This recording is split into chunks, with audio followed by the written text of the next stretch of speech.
चरण। नमो हरिहंताणं नमो सिद्धाणं नमो आयर्याणं नमो उवज्झायाणं नमो लोये सव्विषाहुः। मंगलम भगवान वीरो मंगलम गौतमोगड़ी मंगलम कुंद कुंदार्यो जैन धर्मोस्तु मंगलम सर्व मंगल मांगल्यम सर्व कल्याणकारकम प्रधानां सर्वधर्माणां जैनं जयतु शासनम्। आत्मज्ञान ही ज्ञान है शेष सभी अज्ञान विश्व शांति का मूल है वीतराग विज्ञान। वीतराग विज्ञान ही तीन लोक में सार। वीतराग विज्ञान का घर घर हो प्रसार। सम्यक दर्शन पर्याय है गुण नहीं, इस पर अपनी चर्चा चल रही है। प्रश्न था केवली भगवान ने तो सब कुछ जान लिया है कि कौन सा जीव कब मुक्त होगा और कौन सा जीव मुक्त नहीं होगा, तो फिर भगवान पुरुषार्थ करने की क्यों कहते हैं। कल अपन ने इस पर चर्चा करी थी। अब उसी को आगे बढ़ाते हैं तो कहते हैं कि मोह क्षय करने का उपाय बतलाते हैं। जो जान दियर हंतम दब्बत गुणत पज्यते तो जान दिया पाणम मोह खलु जादितस्य लयम्। क्या कहते हैं, जो अरहंत को द्रव्य रूप से, गुण रूप से और पर्याय रूप से जानता है, वह अपनी आत्मा को जानता है, उसका मोह अवश्य नाश को प्राप्त होता है। इस गाथा में मोह की सेना को जीतने के पुरुषार्थ का विचार करते हैं। जिसने मोह के जीतने का पुरुषार्थ किया उसे अरहंत आदि निमित्त उपस्थित होते ही हैं। जहाँ उपादान जागृत हुआ वहाँ निमित्त तो होता ही है। काल आदि निमित्त तो सर्व जीव के सदा उपस्थित रहते ही हैं। जीव स्वयं जिस प्रकार का पुरुषार्थ करता है उसमें उस काल को उस कार्य का निमित्त कहा जाता है।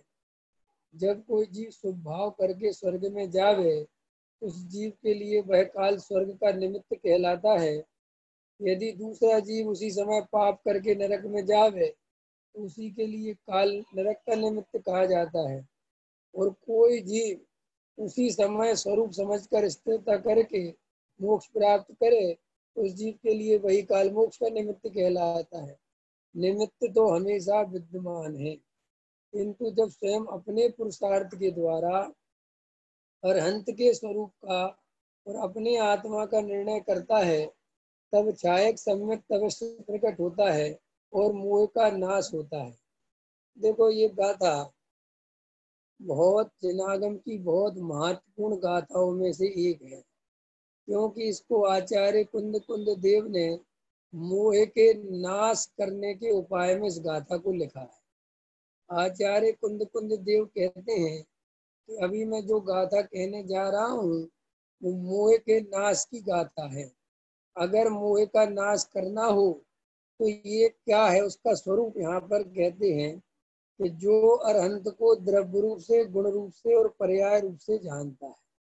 अब देखो अरहंत परमात्मा है अपने सामने, तो द्रव्य से, गुण से और पर्याय से उनको जानना है। तो द्रव्य का जानने का अर्थ क्या है कि जो शुद्ध त्रिकाली ध्रुव भगवान आत्मा है वो अरहंत परमात्मा का द्रव्य है, और जो ज्ञान दर्शन चारित्र वीर्य सुख इत्यादि अनंत गुण हैं वे उनके गुण हैं, और उन्हीं का जो शुद्धता रूप शुद्ध पर्याय जो प्रकट हुई है, अनंत दर्शन अनंत ज्ञान अनंत सुख अनंत वीर्य, वे उनकी पर्याय हैं। तो साहब अब इसमें जानने में हमारा मोह कैसे नाश हो जाता है, ये प्रश्न हमें करना चाहिए कि द्रव्य उनको हमने द्रव्य से गुण से पर्याय से हमने अनंत भगवान को जान लिया, जैसे हमारे मोह के नाश का क्या मतलब है। तो श्री गुरु कहते हैं यहाँ जानने का अर्थ क्या है वो तुझे समझ में नहीं आया, क्योंकि अरहंत को जानने का अर्थ अरहंत को जानना नहीं है। अरहंत को जानने का अर्थ है कि अरहंत जैसा मैं हूँ। क्या अर्थ है दिनेश जी? यहाँ अरहंत को जानने का अर्थ नहीं है कि शास्त्र में से अरहंत परमात्मा के 46 मूल गुण ये मूल गुण ये नहीं। यहाँ अरहंत परमात्मा माने जैसा उनका द्रव्य है त्रिकाली शुद्ध भगवान आत्मा, ऐसा ही मेरा द्रव्य है, बिल्कुल 1% फर्क नहीं है। जैसे वे त्रिकाली ध्रुव भगवान आत्मा है, ऐसे ही बिल्कुल अभी इसी समय मैं भी त्रिकाली ध्रुव भगवान आत्मा हूँ।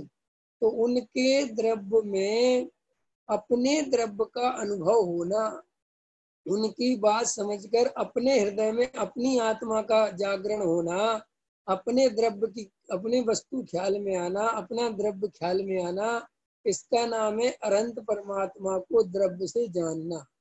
अभी देखो हम अपने को कैसा जानते हैं, हम अपने को असमान जाति द्रव्य पर्याय, ये जो मनुष्य पर्याय है असमान जाति, इस रूप अपने को मानते हैं। ये शरीर और आत्मा दो अलग अलग द्रव्य हैं, एक पुद्गल द्रव्य है और एक जीव द्रव्य है, और मैं हूँ जीव द्रव्य। लेकिन जैसे दूध और पानी मिले हुए होने पर अज्ञानी जीव को दूध और पानी एक ही दिखाई देते हैं, वे अलग अलग दिखाई नहीं देते। ऐसे ही अज्ञानता के कारण हमें शरीर और आत्मा भिन्न भिन्न दिखाई नहीं देते। ऐसा लगता है कि ये शरीर और आत्मा मिलके मैं हूँ, माने दो द्रव्य मिल गए हैं और दो द्रव्यों को मिलके मेरी सत्ता है। ऐसा अनादि काल का अज्ञान चलता आ रहा है, वो इस पर्याय में नहीं है। अनादि अनादि अनादि, जितना अनादि लेना अनादि, इसी का नाम है अगृहीत मिथ्यात्। अगृहीत मिथ्यात् माने जो अनादि काल से प्राप्त पर्याय में तन्मयपना चल रहा है, उसका नाम है अगृहीत मिथ्या। तो प्राप्त पर्याय का अर्थ क्या है? ये जो असमान जाति पर्याय है, इसका नाम है प्राप्त पर्याय। प्राप्त पर्याय माने मैं जीव हूँ और मुझे वर्तमान में कर्म के उदय से इस पर्याय में रहना, माने इस पर्याय में जीव रह रहा है। अब अंदर समझ लो जीव है, बाहर ये पुद्गल का पिंड है, और जो हमारा ज्ञान है वो है तो अंदर शुद्ध आत्मा का, लेकिन वो हमें प्रकट होता है इंद्रियों के माध्यम से। हम आंख के माध्यम से देखते हैं, कानों से सुनते हैं, नाक से सूंघते हैं, जीभ से चखते हैं, स्पर्श करके किसी चीज को पता करते हैं। तो ये पांचों इंद्रियां हैं जिनसे हमारा ज्ञान समझ लो निकल रहा है। ऐसा समझ लो कि अंदर, जैसे समझ लो, ऐसा समझ लो कि सूरज है ना, सूरज वो निकला, और पहले के जमाने में खप्पर के घर होते थे, खपरे कच्चे मिट्टी के घर होते थे। उनमें उन घरों में क्या होता था कि जैसे कमरे के अंदर अंधेरा है लेकिन खपरेल घर है, तो कुछ कुछ किरणें सूरज की उन खप्पर के अंदर से आ जाती थी, तो ऐसी वो किरणें अंदर दिखती थी और सारे कमरे में अंधेरा होता था, और वो जगह जगह जगह जगह 4-5 ऐसे वो अंधेरे में वो सूरज की किरणें दिखती थी। किरणें ऐसे कंकड़ वो सूक्ष्म परमाणु अंदर अखंड त्रिकाली ध्रुव भगवान आत्मा है। वो खंड खंड नहीं है, वो अखंड है सूरज की तरह, लेकिन वो अखंड ज्ञान इन इंद्रियों के माध्यम से खंड खंड होता दिखाई दे रहा है।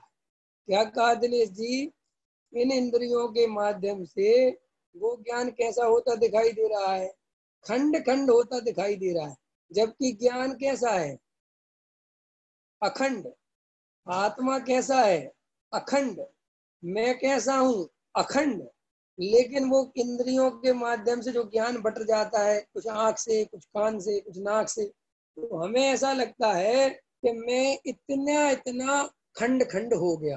आंख से जानना अलग हुआ, कान से अलग टाइप का जाना, कान से सुना, आंख से देखा, लेकिन वास्तव में देखा सुना अलग अलग नहीं। श्री गुरु कहते हैं ये सब जानना ही है। तो कान से भी क्या किया तुमने? कान से कोई आवाज सुनी तो क्या किया? जाना। आंख से कोई चीज देखी तो क्या किया? जाना। कोई स्वाद चखा तो क्या किया? जाना। कोई चीज को स्पर्श किया तो तुमने क्या किया? जाना। माने जानना जानना जानना। लेकिन इंद्रियों की प्रवृत्ति अलग अलग तरीके से होती है, तो जीव इनमें भेद समझता है। वो समझता है कि ये अलग अलग टाइप का जानना है। आंखों से अलग टाइप का जानना है, कानों से अलग है, नाक से अलग है, रसना इंद्री से अलग है, स्पर्शन इंद्री से अलग है। आचार्य कहते हैं ऐसा नहीं है। आत्मा तो अंदर अखंड गायक भगवान आत्मा विराजमान है और उसके द्वारा जानने का कार्य हो रहा है। लेकिन ज्ञानावरण आदि कर्मों का आवरण होने से, पर्यायगत ऐसी योग्यता होने से, जीव ने अनादि काल से अपनी आत्मा को नहीं पहचाना। इस पुरुषार्थहीनता के कारण जो कर्मों का बंधन चल रहा है, उसके कारण यह ज्ञान इस तरीके से इंद्रियों के माध्यम से बाहर प्रकट होता है। संजय भैया, आज मैं जो समझा रहा हूँ, शांति से सुनो। आज इधर उधर की कोई बात नहीं आएगी, क्योंकि ये गाथा बिल्कुल एकदम ऐसी गाथा है कि अगर आज हम समझ जाएं तो अब भी समझ में आ जाए कि भूल क्या चल रही है। अब भी समझ में आ जाए 2 मिनट में, तो 1 सेकंड लगेगा। बस शांति से जो मैं कह रहा हूँ वो ही सुनना, ठीक है? देखो क्या कह रहा हूँ। तो अंदर ये देखो, समझना, पूरी व्यवस्था समझना। इस शरीर में यह आत्मा समझ लो रह रहा है, ठीक है? जैसे दूध और पानी मिले हुए प्रतीत होने पर भी वो मिलते नहीं है, मिलते नहीं है ना, बिल्कुल एकदम न्यारे न्यारे, लेकिन दिखाई कैसा देता है? ऐसा मिल गए। मिल गए कि नहीं मिल गए? मिले नहीं, लेकिन दिखाई क्या देता है? कि वो मिल गए। अब देखो गहराई से चलो। अब आचार्य कहते हैं ये जो ज्ञान है, जो आत्मा का स्वभाव है, ये इंद्रियों के माध्यम से प्रकट हो रहा है। इंद्रियों के माध्यम से प्रकट होने पर जो जीव को परिचय आ रहा है, वो अमूर्तिक आत्मा नहीं दिखाई देता। आत्मा कैसा है? अमूर्तिक। शरीर कैसा है? मूर्तिक। और जो कुछ दिखाई दे रहा है वो सब मूर्तिक है। और हमारी जो देखने की क्षमता है इंद्रियों के माध्यम से, वो मजेदार बात है कि वो मूर्तिक चीजों को देखता है और बाहर की तरफ देखता है। ये आंखें बाहर की तरफ तो देख सकती हैं, लेकिन इन आंखों के अंदर क्या है ये नहीं दिखाती। ये रसना, ये एक नाक जो है, बाहर की चीजों को तो सूंघ सकती है, लेकिन अंदर नहीं सूंघ सकती। ये रसना इंद्री बाहर से आए हुए पदार्थों का तो स्वाद ले सकती है, अंदर का कुछ भी स्वाद नहीं पता। ऐसे स्पर्शन इंद्री है, बाहर से टच करो तो उसको पता चलता है, अंदर से कुछ पता नहीं चलता। तो आचार्य कहते हैं ये पांचों इंद्रियां उद्गल का ही परिचय कराती हैं। और मजेदार बात है, पहेली यही उलझी हुई है। इंद्रियां पुद्गल का परिचय कराती हैं और जीव अपने को पुद्गल समझ बैठता है। और वो आज से नहीं समझे, हम जन्मों जन्मों से ही समझे हैं। क्योंकि जिस दिन हम पैदा हुए, हमारी जब आंख खुली तो हमने इस शरीर को ही देखा, हमने इन संयोगों को ही देखा। तो जिसको देखा उसको अपना मानने लगे। सरल है बात। अब आचार्य कहते हैं ये भूल भुलैया जन्मों जन्मों से चली आ रही है और जीव फंसा हुआ है। और मजेदार बात है कि खाली ये शरीर और आत्मा की बात नहीं है। जब अपने को शरीर माना, तो फिर शरीर को जिन संयोगों से सुख होता हुआ दिखाई देता है, उसको लगता है कि अच्छा बढ़िया मकान होगा तो मैं सुखी हो जाऊंगा। समझ गए? अगर मुझे अच्छा अच्छा भोजन मिलेगा तो मैं सुखी हो जाऊंगा। अगर मुझे अच्छे कपड़े पहनने के लिए मिलेंगे तो मैं सुखी हो जाऊंगा। अगर मेरे पास अच्छा रुपया पैसा होगा तो मैं, तो क्यों कि अपने को पुद्गल माना। तो जब पुद्गल शरीर संयोग वाला माना तो फिर उन्हीं में सुखी होने का उपाय खोजते हैं। और ये हर जन्म की कहानी है, चाहे चींटी बने, चाहे मच्छर बने, चाहे मक्खी बने, चाहे सुअर बने, चाहे कुत्ता बने, चाहे बिल्ली बने, चाहे आदमी बने, ये जन्म जन्म से यही करते आ रहे। देखो बिल्ली भी यही कर रही, चूहा भी यही कर रहा है, कुत्ता भी यही कर रहा है, सबको यही कर रहा है। और हम सब भी यही कर रहे हैं। हमें भी लगता है कि बढ़िया भोजन मिले तो सुखी हो जाए। तो आचार्य कहते हैं कि तुम्हें इस भ्रम को तोड़ना है। कि महाराज इस भ्रम को कैसे तोड़ूं, उपाय बता। कि भ्रम को तो तोड़ सकते हो, लेकिन ये भ्रम तोड़ने के लिए तुम्हें पुरुषार्थ करना पड़ेगा। उस पुरुषार्थ का नाम है अरहंत भगवान को द्रव्य से, गुण से, पर्याय से पहचानना सीखो। देखो हमारी अनादि काल से जड़ बुद्धि है, तो इतना अज्ञान है कि हम भगवान को भी बाहर से ही पहचानते हैं कि नहीं। शेर का चिन्ह तो कौन से भगवान है संजय भैया? महावीर। हाथी का चिन्ह तो कौन से भगवान है? बैल का चिन्ह तो कौन से भगवान है? अच्छा बताओ, ये भगवान के चिन्ह हो सकते हैं क्या? भगवान माने क्या? भगवान माने आत्मा। और ये सब चिन्ह तो अपने आप में ही पुद्गल के हैं। और ये शरीर के चिन्ह हैं, आत्मा के चिन्ह नहीं। लेकिन हम इन्हीं चिन्हों से भगवान को खोजते रहते हैं। हमने देखा कि महावीर की प्रतिमा है, कि साहब किसकी प्रतिमा है? कि महावीर की। कैसे पता चला? शेर का चिन्ह है। तो अपन अर्घ्य कौन किसका देने लगते हैं? महावीर। और फिर किसी ने कहा नहीं नहीं ये शेर नहीं है, तुमने गलती देख ली, ये तो बैल है, ये तो वृषभ है। अरे अरे सॉरी सॉरी सॉरी, किसको सॉरी बोल रहे हो? भगवान को। गलती हो गई साहब, आपको अर्घ देना था, मैं किसी और को दे चुका। तो अपन को ये सब ख्याल में नहीं है। वस्तु बिल्कुल अपन बच्चों की तरह जीवन जी रहे हैं। जैसे बच्चे होते हैं ना, बच्चों को क्या पता, जैसे अपन सोचते कि हम तो बड़े हो गए, लेकिन हमारी दशा बिल्कुल बच्चों जैसी है। हम शरीर से तो बड़े हुए, हम चतुर तो हुए। काय में चतुर हुए? चार गति के भ्रमण करने में हम चतुर हुए, और ज्यादा अज्ञानता के पोषण करने में। हम कोई आत्मज्ञानी नहीं हुए बड़े होके। हम तो जितने जितने बड़े होते गए, अज्ञान और बढ़ता चला गया, और बढ़ता चला। अच्छा अज्ञान बढ़ा के घटा? अरे बोलो, अज्ञान घटा के बढ़ा? अज्ञान ही अज्ञान बढ़ा। जब बच्चे थे तो कम से कम ये तो नहीं मानते थे कि पैसे से सुख होगा। हमें पैसे की कोई कीमत नहीं थी, अपने मस्त रहते थे। पापा ने 1 रुपया दिया, मस्ती में, कोई चिंता नहीं होती थी, कोई दिमाग नहीं चलता था। जो मिल गया खाओ पियो, जैसे चाहे घूमो। कोई हमारे मोक्ष से हम कहते कंगी कर लो, कहते क्या करना कंगी बंगी, कोई मतलब नहीं। और अभी जब बड़े होंगे तो धीरे धीरे सजने के, संवरने के, पैसे के, इसके उसके। देखो ये अज्ञान बढ़ रहा है, ये ज्ञान नहीं बढ़ रहा है, ये अज्ञान बढ़ रहा है। और जीव को उस अज्ञान में ज्ञान बढ़ रहा है, ये भ्रम होता है। इसका नाम डबल मिथ्यात्व, और मिथ्यात्व का पोषण किया। आचार्य कहते हैं एक तो जन्म से मिथ्या दृष्टि, जन्म से ही मिथ्या दृष्टि पैदा हुआ, और पैदा होके भी उसी मिथ्यात्व का सेवन किया, उसी मिथ्यात्व की बढ़ोतरी करी। कभी भी उस मिथ्यात्व के नाश का उपाय नहीं सोचा, उसको ही अपना सब कुछ माना। तो देखो ये शरीर वाला मैं नहीं हूँ, मैं आत्मा हूँ। यहाँ दो हैं, यहाँ एक नहीं है। कितने हैं प्रमोद भैया? दो, और दिखते हैं एक। ये आज से नहीं दिख रहे हैं, ये जन्मों जन्मों से दिख रहे हैं। अब ज्ञानी कौन बनता है संजय जी? तो ज्ञानी श्री गुरु कहते जो इन दो को देख ले बस वो ज्ञानी। इतनी इतनी कहानी है बस। अब तुम्हें और जो समझना हो समझो। ये समझ जाओ कि यहाँ एक नहीं है, दो है। कितने हैं? दो। और मैं बाहर वाला नहीं हूं, मैं अंदर वाला हूँ।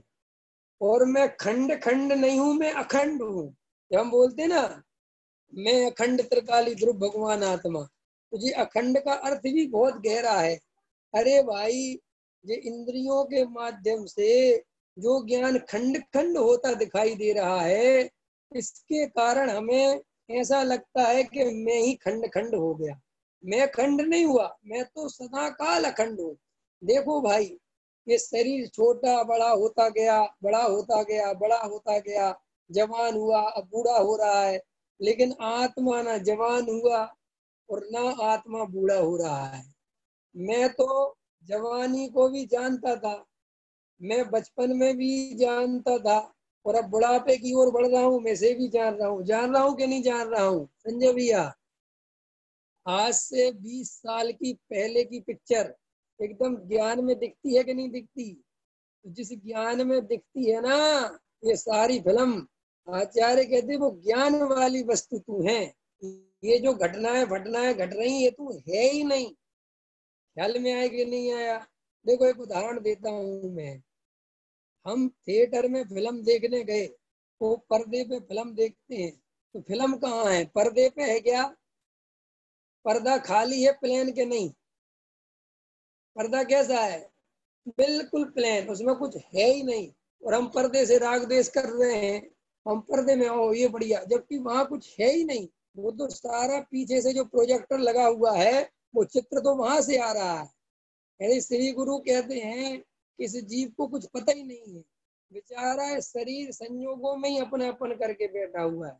और असली प्रोजेक्टर तो अंदर आत्मा है, उसको पहचानता नहीं। वो तो यही मरा जाता है, ये शरीर में हूँ, ये संयोग मेरे, ये सुखी रहेंगे तो मैं सुखी रहूंगा, ये अच्छे रहेंगे तो मैं अच्छा रहूंगा, और इसी में पूरे टाइम लगा रहता है। ख्याल में आया? और देखो, शरीर और आत्मा अलग अलग हैं, दोनों दिखते एक हैं। वो दूध और पानी का उदाहरण दिया मैंने, तो मैं एक और उदाहरण देता हूँ। नारियल देखा आपने? नारियल एक होता है गीला नारियल और एक होता है सूखा नारियल।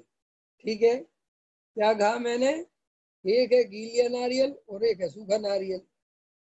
अब आचार्य कहते हैं, एक साधु महात्मा के पास कोई समझने गया कि साहब ये देह और आत्मा अलग अलग हैं, हम कैसे माने, कैसे देखें, क्या करें? उन्होंने कहा है तो अलग अलग, लेकिन ये तेरे ऊपर डिपेंड करता है कि तू इन्हें अलग अलग देख पाता है कि नहीं। एक उदाहरण देके समझाया। एक गीला नारियल दिया। कौन सा नारियल दिया? ये गुरुदेव देते थे, बहुत अच्छा उदाहरण। कौन सा नारियल दिया? गीला नारियल दिया, और कहा जाओ इस नारियल को फोड़ के लाओ, और इस तरीके से फोड़ना कि जो अंदर की गरी है, जो अंदर का गोला है, वो नहीं टूटना चाहिए। क्या कहा उनने? इस नारियल को ऐसे करो कि अंदर का गोला साबुत निकल आए, और नारियल गीला है। तो बताओ संजय भैया, निकलेगा कि नहीं? नहीं निकलेगा। कोई उपाय नहीं है निकालने का, कोई उपाय ही नहीं है। ठीक है, तो उसने कहा कि ये गीला नारियल है, ये नहीं निकल सकता। गीला नारियल माने जिसने नरेटी में एकत्व कर रखा है, पकड़ बना रखी है, तो वो उससे अलग नहीं होगा। फिर उन्होंने दिया सूखा नारियल। उन्होंने कहा इसका गोला निकाल सकते हो? बोले 1 मिनट में निकाल सकते हैं। बस तो ज्ञानी है सूखा नारियल, और अज्ञानी है गीला नारियल। अज्ञानी ने शरीर संयोगों में एकत्व ममत्व करके रखा है, इसलिए उसको भिन्न भगवान आत्मा दिखाई नहीं देता। ख्याल में आया कि नहीं आया? और ज्ञानी है सूखा नारियल, उसे अंदर का गोला अलग ही बचते हुए दिखाई देता है। उसको दिखाई देता है कि अंदर बिल्कुल ही अलग पड़ा हुआ है मामला, बिल्कुल कुछ है ही नहीं। जबकि सूखा नारियल भी दिखने में तो वैसे ही नारियल जैसा दिखता है, और गीला नारियल भी वैसे ही दिखता है। श्री गुरु कहते हैं, ऐसे ही अज्ञानी जीव और ज्ञानी जीव बाहर से एक जैसे ही दिखाई देते हैं। वे भी 5 इंद्रियों के माध्यम से देखते जानते हुए दिखाई देते हैं। वे भी घर गृहस्थी में सब काम करते हुए, चलते फिरते, उठते बैठते, सोते रोते खोते दिखते हैं। और अज्ञानी भी दिखता है, लेकिन वे हैं सूखे नारियल, उनको वेद ज्ञान प्रकट हुआ है, उनको अपना त्रिकाली ध्रुव बिल्कुल अलग दिखाई देता है, बिल्कुल न्यारा। और ये शरीर बिल्कुल अलग दिखाई देता है। और जो अज्ञानी जीव है उस बेचारे की दशा बहुत अलग है। वो तो उस शरीर को ही अपना मान के बैठा हुआ है और रात और दिन ये शरीर ही मैं हूँ, ये शरीर ही मेरा है, ये संयोग ही मेरे हैं, इनके बिना मेरा कुछ भी नहीं है। और इसी अज्ञानता के कारण ये जन्म जन्म की कहानी चल रही है। तो देखो भैया, अरहंत भगवान का जैसा द्रव्य है वैसा ही द्रव्य मेरा है। इसका नाम है अरहंत को द्रव्य से जानना। अगर अरहंत भगवान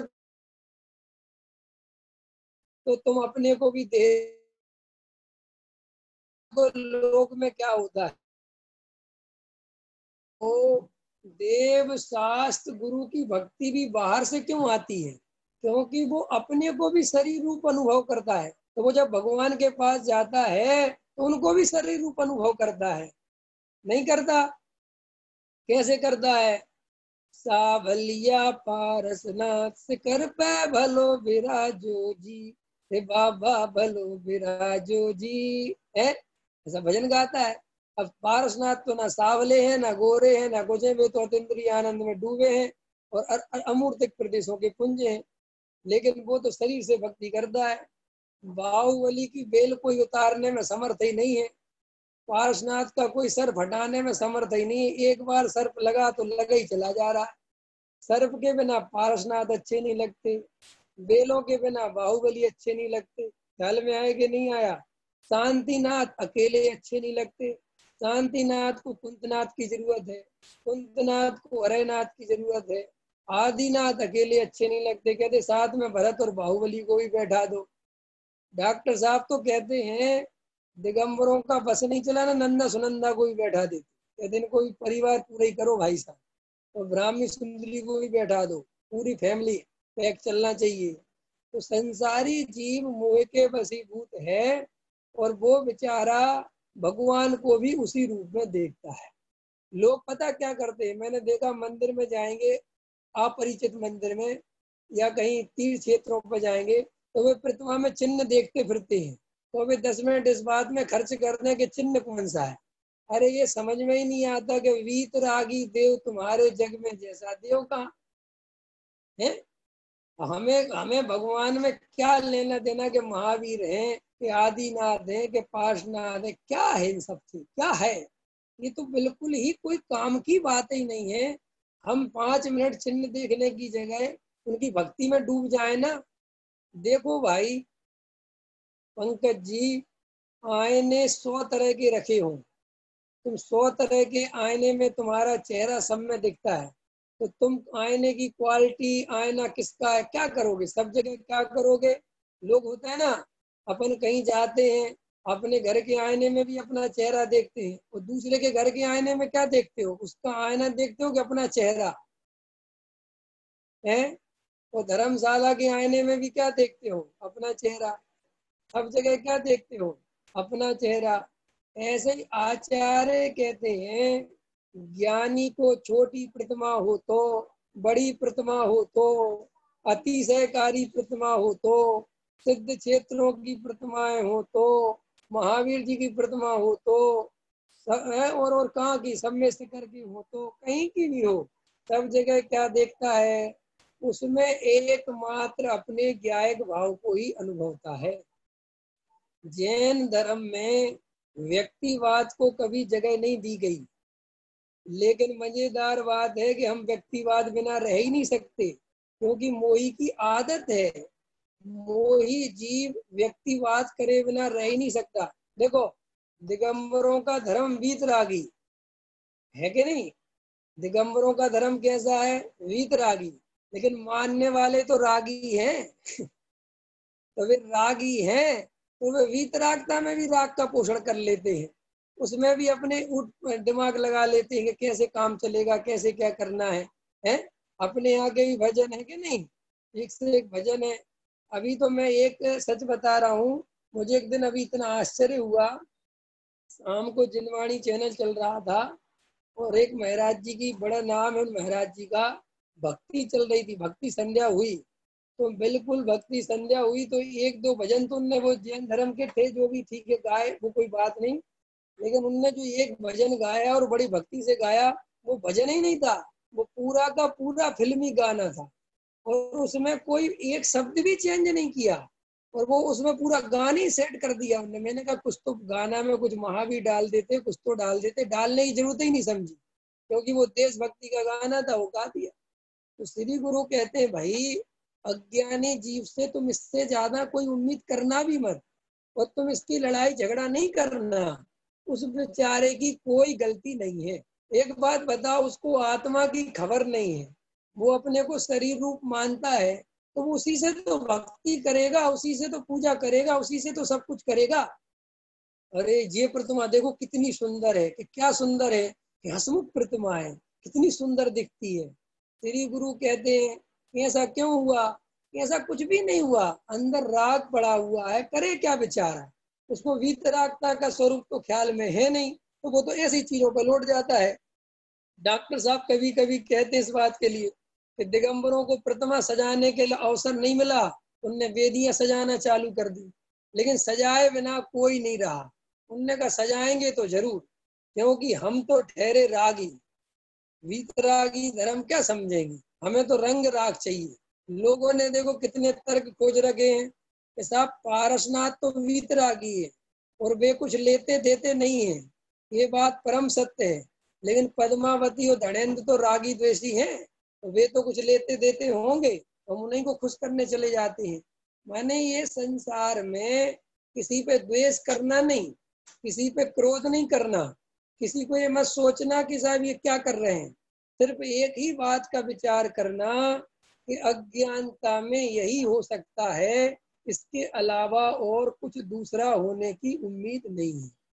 इसीलिए अगर मुझे भी ये अज्ञानता से बचना है, देखो वर्तमान में हमारी इस तरीके की अज्ञानता छूट गई, लेकिन अगर अगृहीत मिथ्यात्व नहीं छूटा तो आगामी भवों में फिर ही अज्ञान करेंगे, क्योंकि अगृहीत मिथ्यात्व छूटे बिना गृहीत मिथ्यात्व छूटता नहीं। अब ये बड़ी खतरनाक बात है, आपको सबने कहा होगा कि गृहीत मिथ्यात्व छूटे बिना अगृहीत नहीं छूटता, और मैं कह रहा हूं कि अगृहीत छोड़े बिना गृहीत नहीं छूटता। कितना खतरनाक है, कि क्यों, कि गृहीत मिथ्यात्व बाहर से छूटा हुआ दिखाई देता है, तो इस जन्म में तुम्हें किसी ने समझ दिया, समझ में आ गई, लेकिन अंदर में शरीर नहीं आत्मा हूँ, जब तक ऐसा अनुभव नहीं आया और मिथ्या दृष्टि के मिथ्या दृष्टि बने रहे, तो जैसे ये पर्याय पलटेंगी, कहीं और कोई प्रसंग बनेंगे, तो वहां गृहीत मिथ्या दृष्टि बन जाओगे।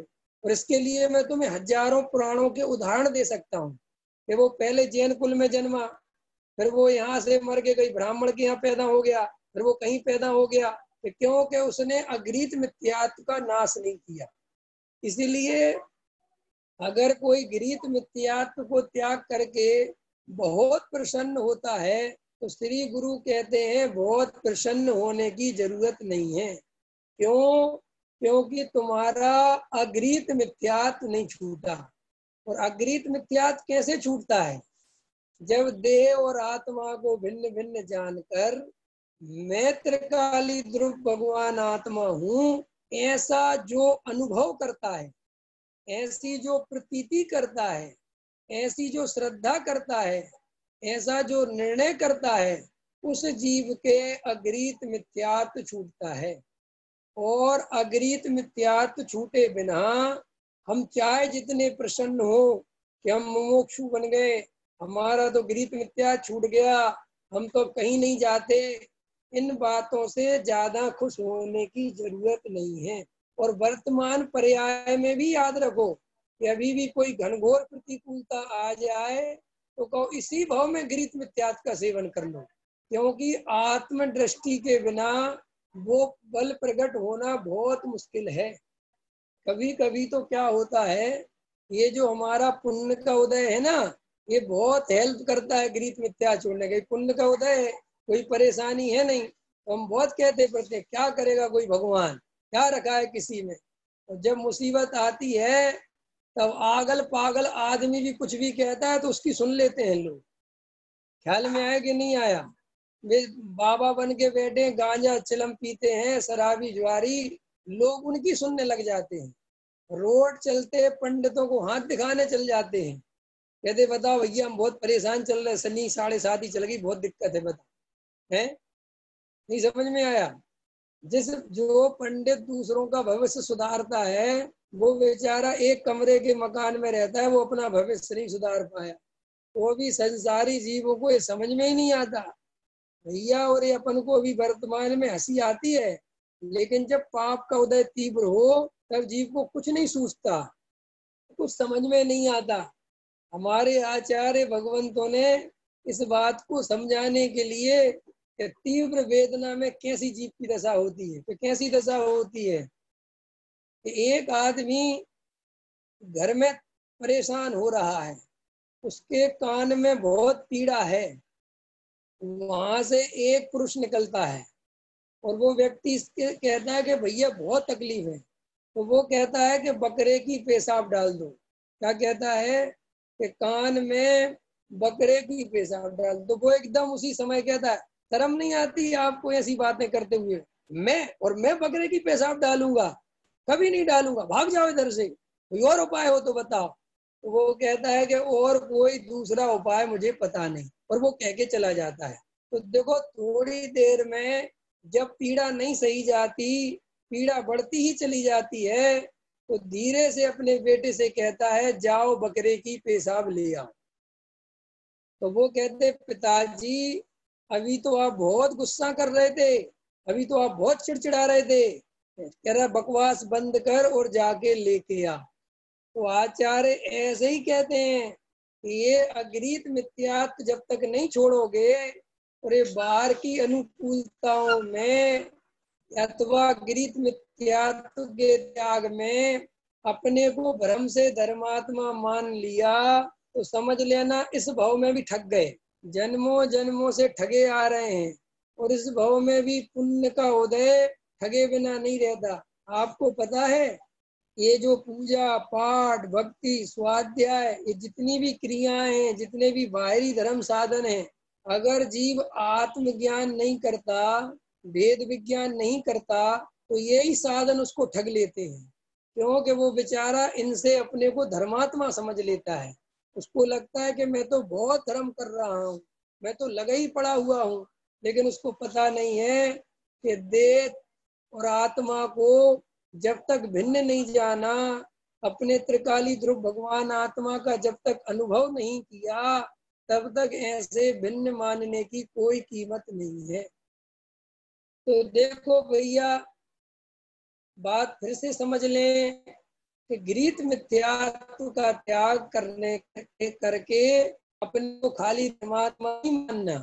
तो मैंने जो बात कही कि हम तो प्रतिमाओं में भी बाहर में ही देख के प्रसन्न हो जाते हैं, उसमें कभी गहराई में जाते नहीं। अनंत बल के धनी तुम ही हो सिरताज, ये अनंत बल क्या है, अनंत दर्शन क्या है, अनंत सुख क्या है, अनंत ज्ञान क्या है। अहो ये अनंत ज्ञान इन भगवान का नहीं है। ऐसा अनंत ज्ञान का धारी मैं हूँ, ऐसा मैं अनंत ज्ञान का धारी कहाँ हूँ? मुझे तो केवल ज्ञान है ही नहीं। कि तुम अनंत ज्ञान का मतलब नहीं समझते। सुनील जी, अनंत ज्ञान का मतलब सुनो। अनादि काल से ज्ञान आए जा रहा है, आए जा रहा है, उत्पन्न हो रहा है और अंत नहीं हो रहा। तो ये अनंत हुआ कि नहीं हुआ? नहीं समझ में आया? अरे भाई मैं अनंत ज्ञान का धारी हूँ, क्योंकि ज्ञान का अंत ही नहीं हो रहा। जन्मों जन्मों से जान रहा हूँ, जान रहा हूँ, जान रहा हूँ, जान रहा हूँ, जान रहा हूँ, जान रहा हूँ, लेकिन वहां पे नदी खाली पड़ती नहीं, कोई पानी की कमी होती नहीं, कोई ज्ञान कमजोर पड़ता ही नहीं। इसलिए अनंत ज्ञान का धारी हूँ मैं। कितने ज्ञान का धारी हूँ? अनंत ज्ञान का धारी हूँ। एक जीव क्या गजब गजब का स्वरूप है भाई साहब। हम अगर अपने ज्ञान स्वभाव को पकड़े ना, तो ऐसा आनंद छा जाए कि जीव नाच उठे भाई साहब, नाच उठे। देखो अभी आपको कोई खुशी की बात करता है ना, कि करोड़ रुपए की लॉटरी लग गई अथवा कोई व्यापार में बड़ा फायदा हो गया, तो अपन के अंदर आनंद समाता नहीं है, और वो आनंद बाहर बिखरने लगता है कि नहीं बिखरने लगता? कि साहब कैसे बिखरने लगता है, कैसे पता चलता है? कि हम सबसे प्रेम से बात करने लगते हैं। कैसे बात करने लगते हैं, बोलो जल्दी। प्रेम से करते कि नहीं करते सुनील जी? अगर हमारे आज कोई बढ़िया काम हो गया है, हम घर में आते हैं, बेटा कहता है पापा 50 रुपये, अरे ले यार तू भी आनंद कर, जा मस्ती कर। पत्नी कहती है कि कुछ दिला दो, अरे ले लेना कोई बात नहीं। माँ बाप सबसे आनंद से प्रेम से बात करते हैं, करते कि नहीं करते? तो श्री गुरु कहते हैं कि ऐसा अगर तुम्हें त्रिकाली ध्रुव भगवान आत्मा वास्तव में मिला होता ना, तो तुम्हें चिड़चिड़ाना भूल जाते, ये लड़ाई झगड़े भूल जाते, क्योंकि अंदर आनंद समा ही नहीं रहा होता। तो बाहर में प्रकट होता कि नहीं होता? फिर हमें क्षमा मांगनी नहीं पड़ती, क्षमा अपने आप हृदय से निकलती। क्योंकि लड़ाई झगड़े वही लोग करते हैं जो अंदर से बहुत दुखी है, जो अंदर आनंद में डूबे रहते हैं। उनको तो कोई 2-4 गाली भी दे जाए ना, उनको हंसी आती है, अच्छा अच्छा दे ले और 2-4 दे ले, क्या फर्क पड़ता है? नहीं समझ में होता है ना? क्यों प्रमोद जी, अपन तो सेठ लोग हैं ना, पैसे वाले लोग हैं, और अपन पैसे की अंदर आनंद भोगते हैं। और कभी कभी लेबर क्लास के लोग अपनी फैक्ट्री पे 2-4 बातें कर जाते हैं, अरे तेरे जैसा हमने कुछ भी नहीं देखा, अपन को कुछ फर्क नहीं पड़ता। क्यों? अपन अंदर पैसे के आनंद में रहते, लेबर ही है यार, क्या सोचना। निकल निकल, ठीक ठीक भैया ठीक, मैं गरीब भैया तू अमीर, आओ भैया, और ठीक ठीक, और 2-4 कह ले, चल निकल जा। क्योंकि हम जानते हैं कि इसको कुछ बेचारे को पता नहीं है। ऐसे श्री गुरु कहते हैं कि ज्ञानी धर्मात्माओं को अज्ञानी तिरस्कार करता है, तो ज्ञानी अंदर ही अंदर मुस्कुराते हैं। गाली देता है, जानते हैं कुछ पता ही कहाँ है वस्तु का। तो ज्ञानी ज्ञानी मिल जाते हैं, तो वे एक दूसरे की जो है आनंद से बैठते हैं। उनको आनंद आता है कि तुम भी आनंद भोग रहे, हम भी भोग रहे। श्री गुरु कहते हैं ज्ञान का आनंद, अपने स्वरूप का आनंद जो जीव ले रहे हैं, उनके चेहरे की प्रसन्नता देखने लायक होती है। उनको वास्तव में, जो अपन कहते हैं ना ज्ञानी को क्रोध नहीं आता, अपन खुद ही सोचे कि अपन को जरा सा पैसा बढ़ जाता है तो क्रोध कम हो जाता है, लड़ाई झगड़े कम होने लगते हैं। होते हैं कि नहीं होते? पहले अपन चाय, भजसेन जी बात समझ में आ रही कि नहीं आ रही? जब जब 9 चना और 9 धना नहीं होते, तो चाय जिससे लड़ने को तैयार हो जाते अपन, अब बाहर निकल। और जब 9 चना और 9 धना हो जाते हैं, तो फिर अपन किसी से नहीं लड़ते। देखा सचिन जी, ऐसा सोचा है कभी कि नहीं सोचा? ये जो जैन लोग नहीं लड़ते ना, इनके पास 9 चना और 9 धना होगा, तो क्या करेंगे? लड़ पड़ेंगे।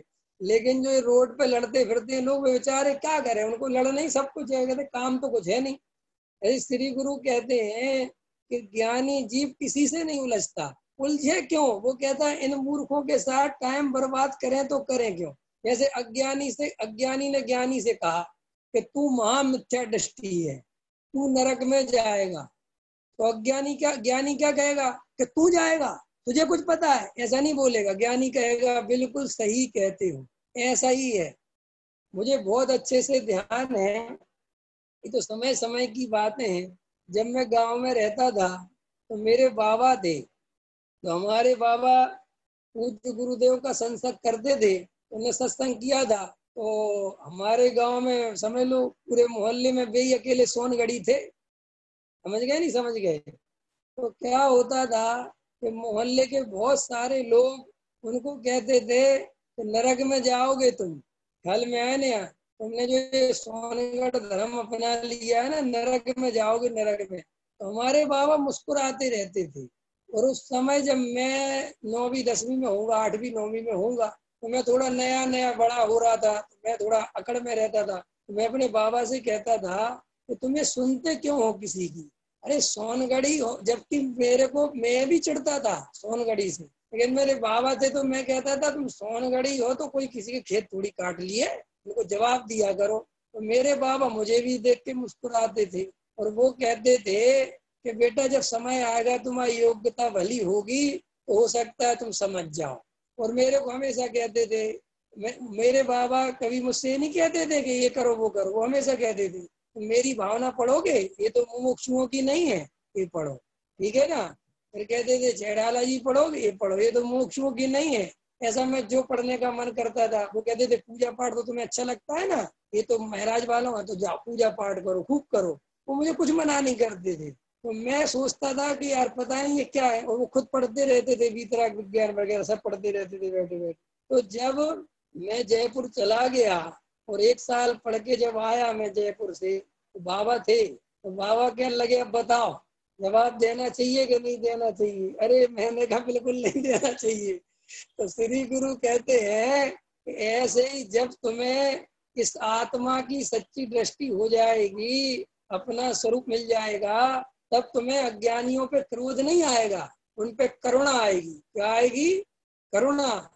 जैसे वास्तव में गरीब आदमी होते हैं, उनकी हालत अपन देखते हैं कि दिन भर कमाते हैं, शाम को शराब पी लेते हैं, तो अपन को करुणा आती है कि देखो इतनी मेहनत करते हैं बेचारे, इनमें जरा सा ज्ञान है, बुद्धि नहीं है, कितनी मेहनत कर करके शराब पी के पैसा गवा देते हैं। श्री गुरु कहते हैं कि ज्ञानी को अज्ञानी पर कभी क्रोध नहीं आता, और अगर क्रोध आए तो वो ज्ञानी नहीं। क्या कहा मैंने? क्रोध आए तो ज्ञानी नहीं। अज्ञानी को तो करुणा से देखता है, ज्ञानी अज्ञानी को करुणा की नजर से देखता है। अज्ञानी 2-4 बातें सुना भी देगा, और मान के चलो कोई कर्म का उदय तीव्र हो ज्ञानी का, और उसी समय उसको क्रोध आ जाए, तो क्रोध कर भी देगा, तो बहुत जल्दी उत्तम क्षमा मांगने चला जाए, क्योंकि वो जानता है ये बेचारा कसाई की आग में जल रहा होगा, इसे वस्तु स्वरूप तो कुछ अता पता है नहीं। इसलिए वो कहता है कि काय को मेरे निमित्त से कसाई की आग में जले। तो वो कहता है भैया उत्तम क्षमा, तू कम से कम तेरी कसाई खत्म कर। तो श्री गुरु कहते हैं कि ज्ञानियों के हृदय में करुणा अपने आप प्रकट होती है, वे कोई करुणा करने नहीं जाते, अपने आप ही हृदय में करुणा आती है।